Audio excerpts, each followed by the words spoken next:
There are things stealing your peace that never knock on your door. They slip quietly into your daily routine, hidden beneath habits, small thoughts, and the noise of modern life. Like fine dust, they're nearly invisible, but the longer you breathe them in, the heavier they grow inside you. Marcus Aurelius once said, "The soul becomes dyed with the color of its thoughts." Every emotion you carry, every judgment you make, every reaction you choose, it all paints the state of your soul. That's why true peace isn't something you find, it's something you build, by removing what darkens it. Today, we'll uncover 12 quiet habits and attachments that slowly drain your calm and distort your focus. Each one feels small, almost harmless, yet together they shape the way you experience the world. Before we begin, remember the simple Stoic principle. There are things within your control, your thoughts, your actions, your attitude, and then there's everything else, the noise, the chaos, the expectations.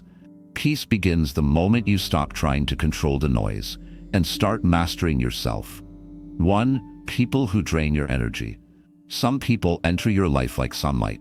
Others walk in like shadows, quiet, heavy, and slowly pulling the air out of your lungs. Not every bond is sacred, and not every connection deserves your constant access. We often confuse presence with friendship, or familiarity with loyalty. But ask yourself this simple question after each encounter. Do I feel lighter or smaller? If the answer is smaller, it's time to step back. Seneca once said, "Time is the only wealth that never returns." Yet we spend it freely on those who only drain our peace. True maturity is learning to love from a distance, quietly, without guilt. You don't have to make a grand announcement or defend your space. Silence is explanation enough. Reducing replies, shortening conversations, declining certain invitations. These aren't signs of arrogance, but of self-respect. The people who genuinely care will understand your limits, because closeness is a privilege, not a duty.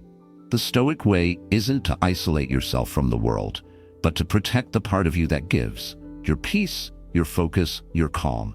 When you stop feeding what drains you, you start growing what sustains you. 2. The someday mentality. Someday I'll start, someday I'll change, someday I'll finally become who I'm meant to be. Those words sound harmless, even hopeful. But someday is a silent thief. While you're waiting for the perfect timing, life quietly passes you by. Seneca once warned, "While we delay, life passes." We tell ourselves we're waiting to feel ready. But readiness doesn't fall from the sky. It's forged in the friction between decision and reality. The Stoics never waited for the stars to align. They acted where they stood, with what they had. The truth is, a real step today beats a perfect plan tomorrow. Start small. 5 pages of reading, 10 minutes of movement, one tough conversation you've been avoiding. It's not about the size of the action, but the consistency behind it. Each small victory rewires your mind to trust itself again. Ask yourself, how many dreams have you buried under the word someday? Life doesn't wait for your confidence to grow. It rewards your courage to move. Perfection is paralysis disguised as patience. And peace, real peace, is not found in endless preparation, but in the quiet satisfaction of knowing you finally began. 3. The need to explain yourself. One of the quietest prisons you can live in is the need to always explain yourself, to justify every choice, defend every silence, and seek permission for simply being who you are. At first it feels polite, but slowly it becomes a leash. You start shaping your actions around other people's expectations, and before you notice, your peace belongs to their opinions. Epictetus once said, "It is impossible to please everyone and still keep your peace." And he was right. The moment you trade authenticity for approval, you lose the only approval that truly matters, your own. You don't owe a detailed story for every decision. You can simply say, "I can't this time," or "I've chosen differently." Clarity is not rudeness, it's self-respect. People who truly value you won't need a full explanation. They'll sense your intention, even in your silence. Those who demand justification for your boundaries were never listening to understand, only to control. Change doesn't require an audience. You're not here to convince the world that your peace is valid. You're here to live it, quietly, firmly, and without apology. 4. The comparison game. Comparison is the art of slowly forgetting who you are. It starts quietly, a glance at someone's highlight reel, a moment of envy, a whisper that says, "You're behind." And suddenly, your own path feels smaller. Every scroll through social media is like walking through a hall of distorted mirrors. You see edited moments of other people's lives and mistake them for truth. But remember, you're comparing your behind the scenes to someone else's masterpiece cut. It's not a fair game, and it never will be. Marcus Aurelius once wrote, "Look within. Within is the fountain of good." Peace doesn't grow from chasing what others have. It blooms when you tend the garden of your own life. Mute the triggers. Unfollow what fuels envy. Close the tabs that steal your focus. Then turn back to what's real. Sleep, honest work, laughter, presence with those you love. 1 hour of true attention to your own journey is worth more than weeks spent measuring yourself against shadows. You don't need to outshine anyone. You only need to outgrow the noise that keeps you from yourself. 5. The victim mindset. Pain is real. Injustice happens. Life at times feels brutally unfair. But the moment you start seeing yourself only as the one who suffered, you begin living inside your wound and call it home. Stoicism never denies pain. It simply asks, what part of this is still within my control?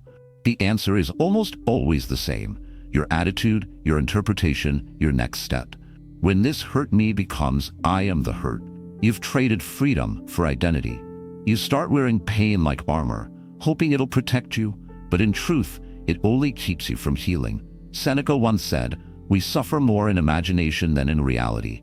And he was right. Our minds replay scenes long after the moment is gone. But the Stoic learns to stop rehearsing tragedy. Instead of asking, "Why me?" ask, "What can I do with this?"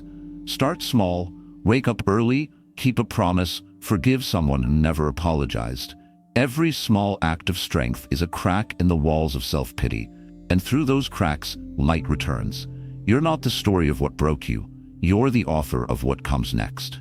6. Pointless arguments. Not every battle deserves a sword. The desire to be right, to win every debate, to prove every point, is one of the most exhausting addictions of the human mind. You can win the argument and still lose your peace. Seneca once warned, "No wind is favorable to the one who doesn't know where he's going." Ask yourself before engaging, is there openness here? Is there goodwill? If not, your words will be wasted and your silence will say more. The Stoics believed the wise choose their battles carefully, and often they choose none at all. Not because they are weak, but because they value their focus. Every moment spent in petty debate is a moment stolen from your growth. When anger pulls you into endless discussion, step back. Share a source, not an argument. Leave them with thought, not fire. Then return to your work, to your call, to the still center of your mind. Your mind is a temple. Don't turn it into a marketplace for every passing opinion and provocation. Sometimes, silence guided by purpose. 7. The clutter you ignore. Clutter is not just a pile of things. It's a reflection of a scattered mind. The unread messages, the messy desk, the half-finished tasks, each of them whispers the same quiet message: you're not in control. The Stoics taught that order in your surroundings brings order to your thoughts. You don't need perfection, just clarity. A clean space, a sorted drawer, an empty inbox. These are not chores. They are small acts of self-respect. When you take 5 minutes to organize, you're not just moving objects. You're reclaiming mental space. Because chaos teaches your brain that confusion is normal, but order reminds it that peace is possible. Start small. 1 drawer, 1 email folder, 1 thought. Name it. Organize it. Discard what's unnecessary. Every item that finds its place becomes a quiet reminder that you are the one governing your life, not the other way around. And as your space clears, so does your mind. When the environment flows, the heart rests. And when the heart rests, peace finally has room to breathe. 8. The illusion of urgency. We live in a world addicted to speed. Notifications, deadlines, messages demanding instant replies. Everyone wants your attention now, and if you don't respond fast enough, the world calls you careless or unproductive. But the truth is, constant urgency is quiet slavery. Seneca once said, "He who is everywhere is nowhere." And in today's world, that wisdom has never been more relevant. When your focus is constantly scattered, your peace evaporates. Not everything that rings deserves your response. Not every urgent thing is important. Learn to pause before reacting. Filter your calls, your emails, your obligations. Decide what truly deserves your energy, because what matters most rarely arrives with panic. Set clear boundaries. Turn off alerts while you work deeply. Create time blocks for rest. And remember, you are not a customer service hotline. Peace doesn't thrive in haste. When you slow down, you begin to see the weight of things clearly. The essential gets your presence, the trivial gets your silence. And in that silence, you rediscover the depth of a life that finally belongs to you, steady, calm, and free, automatically preparing for something better. 9. Overthinking looks like wisdom, but it's often fear in disguise. You call it preparing, analyzing, or being careful, yet what you're really doing is standing still, paralyzed by the idea of choosing wrong. Epictetus taught, it's not things that disturb us, but our opinions about them. And he was right. It's rarely reality that hurts us. It's the endless movie we play in our heads about what might happen.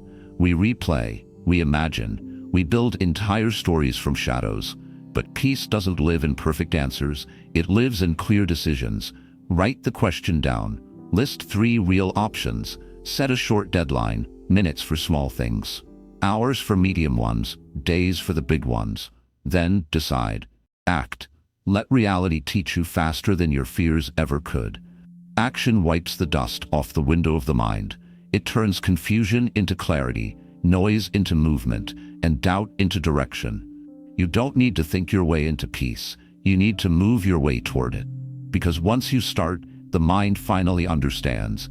Clarity isn't found by thinking more. It's found by thinking less and living more. 10. People-pleasing. The urge to please everyone looks kind, but it's often fear wearing a polite smile. Fear of rejection, of being misunderstood, of losing approval. So you say yes when your heart screams no. And piece by piece, you trade authenticity for acceptance. Marcus Aurelius wrote, "If something is right, do it. If it's not, don't." Simple words, yet most people spend a lifetime avoiding them.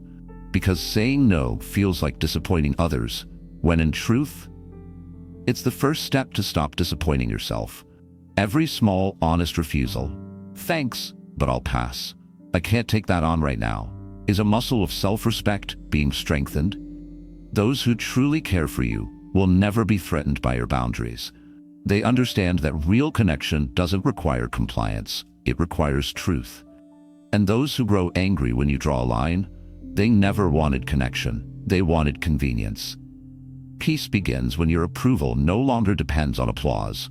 When you choose what's right over what's easy, you stop living like a mirror reflecting everyone else, and start living like a flame, steady, warm, and real. 11. The past you hasn't let go. Some people live in the present, but only physically. Their mind still wakes up in the past, replaying what went wrong, what they lost, what they should have said. The body moves forward, but the soul stays behind, trapped in yesterday. Stoicism teaches us that pain remembered too long becomes a form of attachment. You think you're honoring what happened, but in truth, you're carrying a ghost that keeps you from seeing today. The past can't be edited, only understood. Forgive, not because they deserve it, but because you deserve peace. Each time you release a grudge, you take back a piece of your freedom.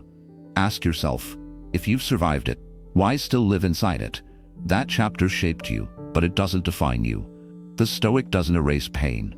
He transforms it into wisdom. Every scar, once accepted, becomes a map showing where strength was born. Peace begins the moment you stop reopening old wounds just to see if they still hurt. You can't step into a new life if you keep one foot in the past. Close the door gently, not in anger, but in gratitude. For it taught you everything you needed to become who you are now. 12. The need to control everything. The more we try to control life, the more it slips through our fingers.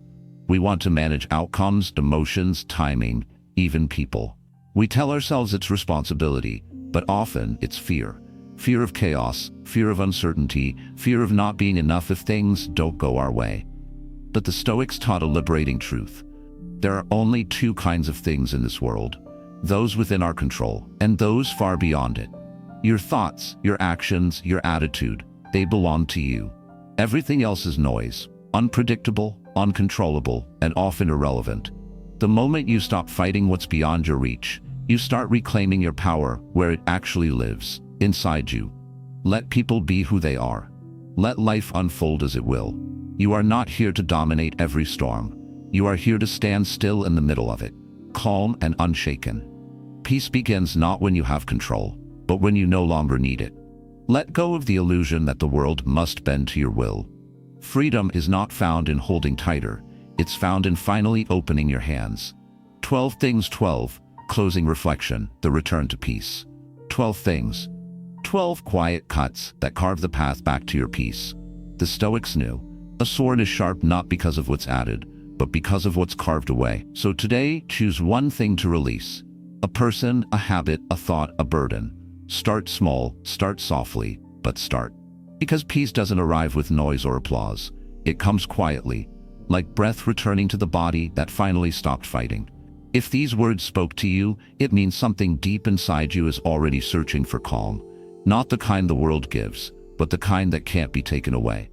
12 lessons, 12 quiet shifts that bring you back to yourself. Remember, peace isn't something you chase. It's something that appears when you stop feeding what drains you. So today, choose just one thing to let go of. One habit, one fear, one burden, and tomorrow do it again. Because freedom doesn't arrive all at once. It arrives in small, deliberate acts of clarity. If this message brought you calm or perspective, subscribe to Daily Stoic Light. Here we grow a little wiser, a little stronger, and a little quieter, one day at a time. And tell me in the comments, which of these 12 things will you quietly remove first? Your answer might just be the reminder someone else needed to begin their own peace.